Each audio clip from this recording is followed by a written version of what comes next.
بعض لوگوں نے اس کو ایک معمولی سا معاملہ سمجھ کے عادت بنا لی ہے، لوگوں سے پیسہ لیتے ہیں اس نیت پر کہ یہ قرض کے نام پہ لیں گے، پھر کس نے دینا اور کس نے لینا،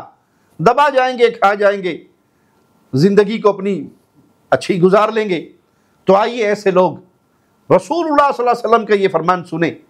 جسے امام نسائی رحمہ اللہ بیان کرتے ہیں کہ رسول اللہ صلی اللہ علیہ وسلم نے ایک بار اپنا سر آسمان کی طرف اٹھایا،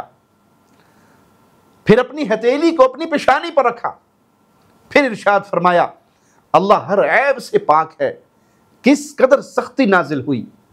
صحابہ کہتے ہیں ہم خاموش رہے، ہم خوفزدہ بھی ہو گئے۔ دوسرے روز صحابی نے رسول اللہ صلی اللہ علیہ وسلم سے دریافت کیا، یا رسول اللہ صلی اللہ علیہ وسلم،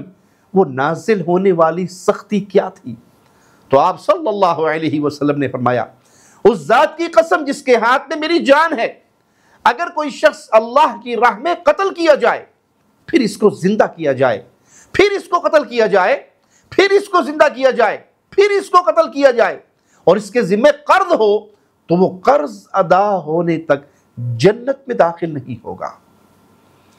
پیارے بھائی، الفاظ پر اور اس کی شدت پہ غور کیجئے۔ اللہ کے راستے میں شہید ہو،